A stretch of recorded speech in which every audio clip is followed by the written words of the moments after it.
In August, you could tell that Kamala Harris had a little bit of momentum, and that was mostly because she wasn't, well, a dead person like Joe Biden. But September has been a completely different story.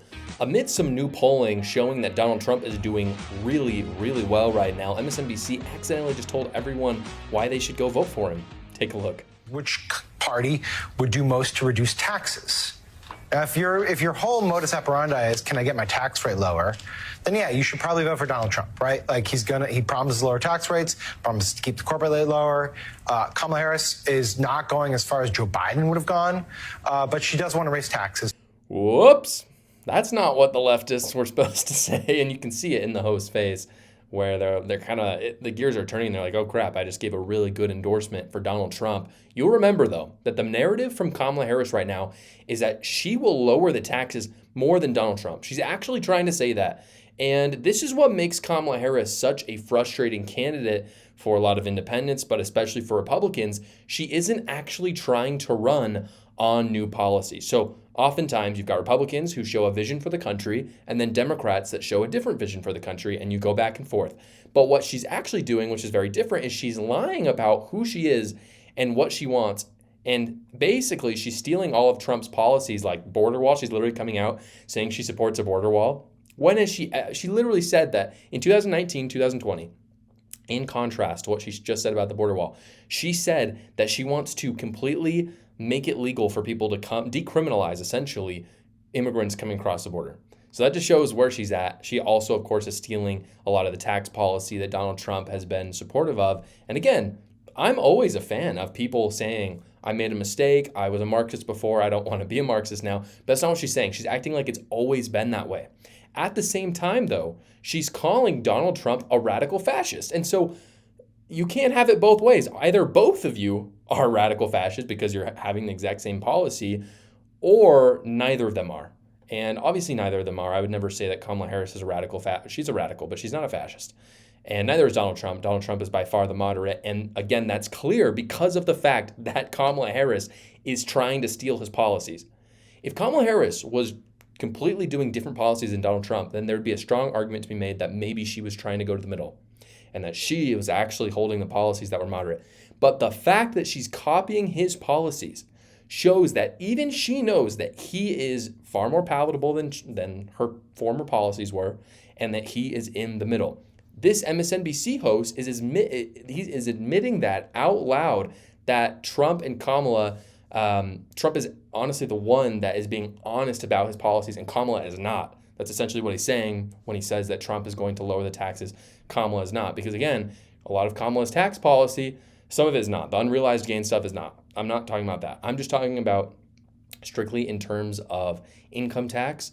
Kamala Harris is actually trying to go to the middle about this, but what this MSNBC anchor is saying, which I think is rare because MSNBC usually doesn't tell the truth, but this is the truth, which is that Kamala Harris is in fact not going to lower your taxes. No, not if you're in the middle class, especially not if you're in the lower class. Again, Kamala Harris has to lie about her policy positions because, as it turns out, Donald Trump is starting to pull ahead, and I'll show you that right now. Nate Silver's model, for instance, has Trump up 62%, meaning he thinks Trump has a 62% chance of winning. Nate Silver is largely seen as the best pollster in America. He used to work for ABC, then he left because he realized ABC was a shill leftist organization. Just a month ago, in Nate Silver's same model, Kamala Harris was up 54%. So we're seeing like more than double-digit shifts for Donald Trump just in the last 3 weeks, which is massive momentum. That's a huge swing. If you look at the polls themselves, we're in a dead heat. The problem with that dead heat is, and this is where Nate Silver's model comes into it because he's not just considering the polls. The dead heat, the problem with the Democrats is that historically the polls favor Democrats much more. And you have to remember that I'll just give you an example. Joe Biden in 2020 ended up winning the popular vote, which doesn't really matter, but it does matter a little bit. Obviously, the Electoral College is what decides it, but usually if you win by, at least as of now, above 2.5 to 3% of the popular vote, you win the Electoral College. That was the case in 2020 with Joe Biden, who won about 3% of the popular vote, more than Donald Trump. However, he was pulling in at 8% above Donald Trump, so they were off by 5%. So say they got a little bit more accurate than last year. They've learned their lesson a little bit more. Say they cut that deficit in half. which I think honestly is quite generous, but let's just say they cut that deficit down. And now really they're only overvaluing Kamala Harris by 2.5%. If they're in a dead heat, what that means is Trump is actually 2.5% up, which means he's easily winning this thing. Because as many have pointed out, I've talked about it in the past, if Trump wins the popular vote, it's over. If Kamala Harris honestly wins less than 2.5% of the popular vote, even if she wins the popular vote, Donald Trump is still winning this thing. And so the fact that Donald Trump could actually be up in the popular vote just says that this is going to be a complete landslide election, especially as you see the momentum from the last few weeks. Who knows what it will be like in a few more weeks. So I've talked about it on the show before, guys, but I'm very passionate about working out. Fitness, it's something that the left absolutely despises, and you see it in a lot of their policy positions. That's why I have partnered with Alpha Progression. Alpha Progression is an awesome fitness app. It actually integrates with your Apple Fitness app. So if you have an Apple Watch, you can actually integrate it all together. It's one thing I really love about it. But they help you with your workout plans. If you're a beginner, you can simply put your goals in, and they're going to tell you exactly the kinds of workouts that you can do, the amount of reps, the sets, the actual workout type itself. If you're, someone who already kind of has some plans like me, it allows you to put those plans in and then keep track of them, which everyone knows is absolutely essential to working towards progressive overload, as well as just simply getting stronger, bigger, whatever your goals are. Alpha Progression will help you achieve them. If you go to my link down in the description below today, it's alphaprogression.com/Joshua. You'll get 20% off that first month. Also a 2-week trial. So go check it out. You get 2-week trial to see what the full app has to offer. So you might as well go try it, see how it integrates into your workout. Again, go to that description in the link below for 2 weeks off and 20% off that first month. Trump has been releasing more and more ads to define who Kamala Harris is, and this one might be the most brutal I've seen yet. Take a look at the ad.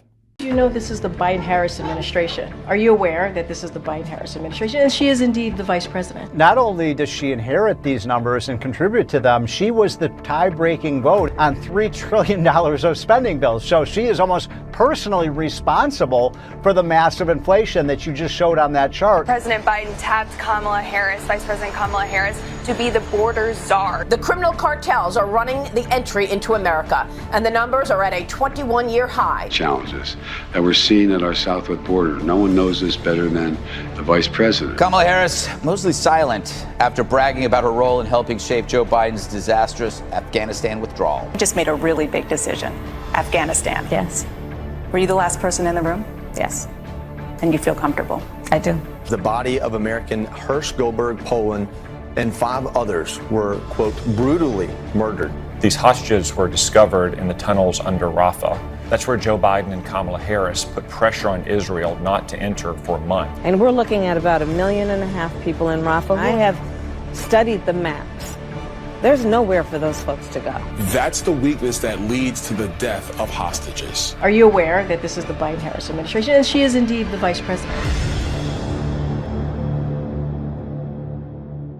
It's a fantastic ad, and there isn't much to say on it other than this has to be the strategy for Donald Trump going into the debate. Everything in this ad must be articulated well by him if he wants to win, because we already know ABC is it's going to be a 2v1, essentially. ABC is going to be against him. We already know that Kamala Harris is going to lie and lie and lie and steal policies from him. But if he articulates basically what this ad just said, I think he's going to win, hands down.